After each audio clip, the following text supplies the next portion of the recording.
इस कहानी की शुरुआत एक फैमिली को दिखाने से होती है जिसमें मदर और उनकी दो बच्चे थे, एक बेटा और एक बेटी। बच्चे का नाम नेथन था। हाल ही में इनकी डॉगी की मौत हो गई थी, जिस वजह से नेथन काफी दुखी था क्योंकि वो अपनी डॉगी से काफी करीब था। इसीलिए अपनी मॉम से पूछता है कि हमारी डॉगी कहाँ गई होगी, हेल जहन्नुम या हेवन जन्नत में। इस पर मॉम ने जवाब दिया कि वो हेल में गई होगी क्योंकि वो एक बुरी डॉगी थी। ये बात सुनकर जब नेथन सोया तो उसे एक अजीब सा सपना आया। सपने में वो एक बैफोमेट को देखता है जो चमक रहा था। बैफोमेट असल में एक शैतानी पुतला है जिसका सर तो बकरे जैसा मगर जिस्म इंसान जैसा होता है। बहुत सारे शैतानी कबीले ग्रुप्स बैफोमेट को अपना गॉड समझकर इसकी पूजा करते हैं। ये अजीब सा सपना देखकर नेथन उठ गया। ऊपर से उसे अपनी डॉगी की याद भी आ रही थी, इसलिए वो वैसे भी नहीं सो पा रहा था। उसे जागता हुआ देखकर नेथन की बहन जिसका नाम ऑरेली था वो नेथन को समझाती है कि तुम परेशान ना हो, हम तुम्हारी डॉगी को हेल से जरूर लेकर आएंगे। तो अगले दिन दोनों बहन भाई एक शैतानी किताब लेकर घने जंगल में जाते हैं। ये माना जाता था कि इस जंगल में हेल का एक दरवाजा है, यहाँ की जमीन खोदकर वहाँ तक पहुँचा जा सकता है। साथ ही लोग अपने प्यारे मरे हुए लोगों को मिलने भी आया करती थी।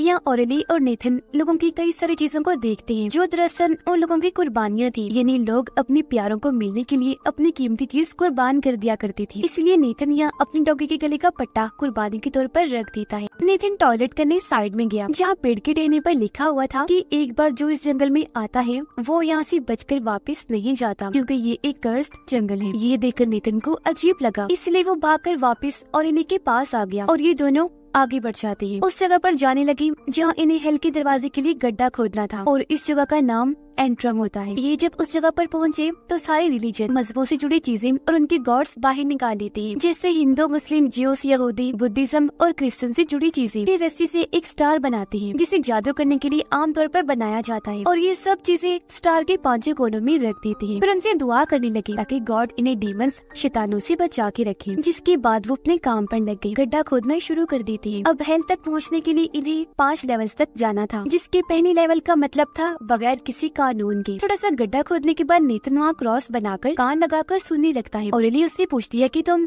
क्या सुन रही हो? तब नेथन कहता है मैं हेल का म्यूजिक सुनने की कोशिश कर रहा हूँ। अब यहाँ एक अजीब चीज नोटिस करने वाली थी। जब नेथन ने क्रॉस बनाया था तब वो एकदम सीधा था, पर अब वो उल्टा हो गया था। फिर दोनों बहन भाई अब अपने टेंट के पास आ गए। कुछ दूरी पर हम एक गली सड़ी लाश को देखते हैं। अब इसके कुछ दिन के बाद वो फिर से गड्ढा खोदने लगते हैं जहाँ नेथन पेड़ के पीछे एक परछाई को देखता है जो पूरी तरह काली थी, पर इस चीज को नजरअंदाज करके वो अपनी बहन के पास आ गया। कुछ दूरी पर एक आदमी को देखते हैं जो अपनी बस जान लेने ही वाला था। उसके पास एक सफेद रंग का टेडी भी था और अब जैसे आदमी अपने पेट में चाकू घुसाने वाला होता है कि तभी नेथन उसे देखकर चीख मार देता है। आदमी ने जब इन दोनों की तरफ देखा तो खुद को वो रोक लेता है, अपना सामान लेकर चुपचाप यहाँ से चला जाता है। अगले दिन ये फिर से गड्ढा खोदने लगते हैं। यहाँ भी नेथन को वही काली परछाइयाँ दिखती है जिनके इस बार सफेद रंग की सींग भी नजर आ रही थी। ये देखकर नेथन काफी डर गया, वो चिल्लाने लगता है। तब उसकी ऐसी हालत देखकर ऑरेली फौरन उसे टेंट में ले आती है। यहाँ पता चला कि ऑरेली नेथन को सिर्फ यह तसल्ली देने के लिए लाई थी। वो अपने साथ अपनी डॉगी का पट्टा भी लेकर आई थी ताकि नेथन को दिखा सके कि डॉगी ने हेल से अपना पट्टा भेजा है, जिसका मतलब था कि नेथन समझ जाए कि वो अब वापस कभी नहीं आ सकती और उसे थोड़ी तसल्ली हो, उसका दर्द कम हो सके। रात को सोने से पहले ऑरेली नेथन को कहती है कि जाकर ब्रश कर लो, पर वो उसकी एक नहीं सुनता। इसलिए ऑरेली वो शैतानी किताब निकालकर नेथन को 3 सर वाला डॉग दिखाती है, बताने लगी कि ये हेल का गेट कीपर रखवाला है जिसे जंजीरों से बांधा गया है। इस 3 सर वाले डॉग की सूंघने की ताकत बहुत तेज है, इसलिए तुम अगर ब्रश नहीं करोगे तो वो स्मेल करके यहाँ आएगा और तुम्हें मार देगा, मारकर फिर खा जाएगा। ये सुनकर नेथन काफी डर गया और अब वो फौरन ब्रश करने चला जाता है।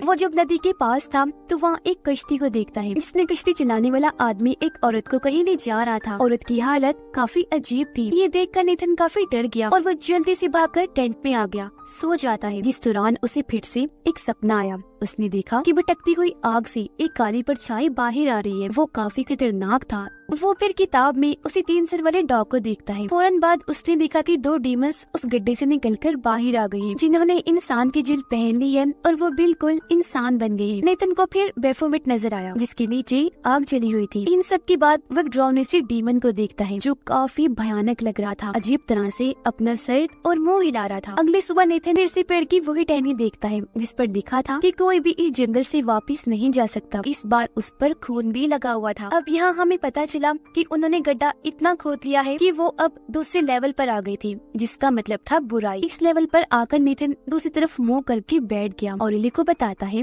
कि हम दूसरी लेवल पर पहुंच गए हैं क्योंकि डीमंस ने मुझे नोचा है। ये कहकर वो अपनी बाजू पर लगे खरोचों के निशान भी दिखाता है, पर क्योंकि ऑरेली को डीमंस पर यकीन नहीं था, इसलिए वो ये समझते है कि जरूर नेथन ने खुद ये निशान बनाए होंगे। तो वो उसकी बाजू पर अपने साथ लाया गया होली वाटर डाल देती है। फिर उसका जहन बहलाने के लिए उसे जंगल में ले गई घुमाने के लिए, जहाँ नेथन पानी में अजीब सी किसी हरकत को देखता है। काफी देर तक बस वहीं घूरता रहता है। इस चीज का फायदा उठाकर ऑरेली डॉगी के पट्टे को वही साइड में रख देती है ताकि वो नेथन को यकीन दिला सके कि हमारे डॉगी ने पट्टा वापस ले जाए और वो खुद वापस नहीं आ सकती। अब अचानक ही उन्हें हल्की म्यूजिक की आवाज सुनाई देने लगती है। वो अब तीसरी लेवल पर पहुंच गई है। हल्की म्यूजिक की आवाज सुनकर दोनों बहन भाई यहाँ से भाग गए और एक खाली पड़े गांव में आ जाते हैं। यहाँ वो दो लोगों और बैफोमेट को देखते हैं। अब ये लोग दरअसल वही डीमंस थे जो नेथन ने अपने सपने में देखे थे, जब वो गड्डी से निकलकर बाहर आई थी और उन्होंने इंसानी जिल्द पहन ली थी। ऑरेली नीचे पड़े सफेद टेडी को देखती है और बैफोमेट अजीब तरह से हिल रहा था और अब ये डीमंस उसके नीचे आग लगा देती है। ये देखकर ऑरेली समझ जाती है कि जिस आदमी को हमने देखा था जो अपनी जान लेने लगा था, ये सफेड टेडी उसी का है। इन दोनों डीमंस ने इस आदमी को बैफोमेट के अंदर डाला हुआ है। नीचे आग इसलिए जलाई ताकि वो आदमी को पकाकर खा सके, क्योंकि ये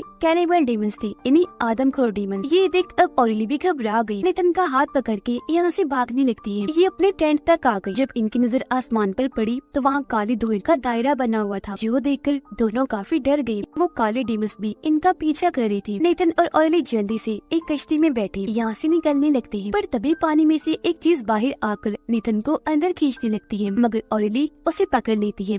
काफी देर तक भागने के बाद इन्होंने देखा कि हम वापस अपने टेंट के पास ही आ गए हैं, जिसका मतलब था कि वो यहाँ पर फंस गई है और अब सबसे बड़ा शैतान ने यहाँ से बाहर जाने ही नहीं दे रहा। तभी इन्हें यहाँ एक जंजीर दिखाई देती है जो उसी 3 सर वाले डॉग की थी, जिसका मतलब था कि डेविल ने अपनी हल्की रखवाली उस डॉग को इन दोनों के पास भेज दिया था, जो देखकर दोनों भागकर टेंट में आ जाते हैं। काफी डरे हुए थे। यहाँ ऑरेली नेथन को बताती है कि मैंने तुमसे झूठ कहा था कि हम अपने डॉगी को वापिस ला सकते हैं। असल बात तो ये है कि जो एक बार मर जाता है उसे वापस नहीं लाया जा सकता। मैंने तो ऐसा बस इसलिए कहा ताकि तुम्हारा दर्द कम हो सके।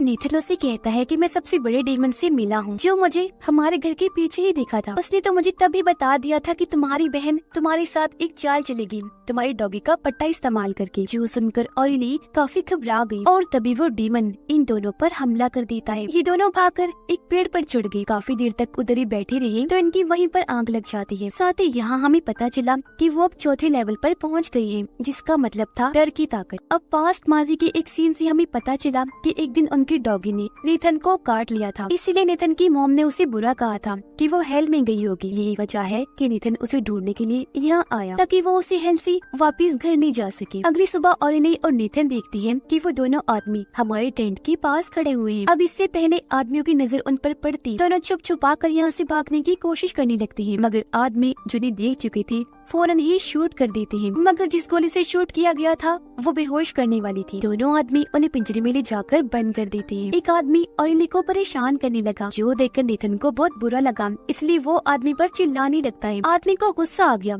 इसलिए वो उसे पिंजरे से बाहर निकालकर बैफोमेट में डाल देता है। नीचे उसने आग भी जला दी थी। ऑरेली को अपनी बाइक की फिक्र होने लगी, इसलिए वो जोर जोर से पिंजरा हिलाकर उसे तोड़ देती है। गन लेकर दोनों को शूट कर देती है, जिससे वो मारेगी। जबकि नेथन बैफोमेट से बाहर निकलकर यहाँ से भाग जाता है और अब ऑरेली भी उसके पीछे पीछे भागने लगती है। यहाँ पता चला कि अब ये दोनों 5वीं और आखिरी लेवल पर आ गए थे, जिसका मतलब था गहराई। अब नेथन बैफोमेट से तो बाहर आ गया था, मगर अब पूरी तरह से काला हो गया था। वो वहाँ बंद एक डॉग के पास जाता है जिसे मदद की जरूरत थी। अब बेशक वो उसका डॉग नहीं था, लेकिन नेथन उसे आजाद कर देता है। पर तभी नेथन बड़ी अजीब तरह से देखने लगता है। उसके चेहरे पर अजीब तरह की शैतानी मुस्कुराहट थी। जिसके बाद हम एक ट्रायंगल को देखते हैं और इसके फौरन बाद ऑरेली एक जगह पर भागती हुई नजर आती है, क्योंकि उसके पीछे बहुत सारे काले डीमंस पड़े हुए थे। ऑरेली जोर जोर से डीमंस पर चिल्ला रही थी, फिर गन लेकर टेंट में घुस जाती है। इसी बीच नेथन भी दिखाया गया, जिसके हाथ में जंजीर थी और वो टेंट की तरफ ही जा रहा था। इसी जंगल के एक घर में हम एक कपल को देखते हैं जिनकी हालत बहुत खराब थी, जिसके बाद अब कोई उन्हें शूट करके ही जान से मार डालता है और उनके हाथ में हम एक सेब देखते हैं। फौरन बाद ही डेविल दिखाया गया,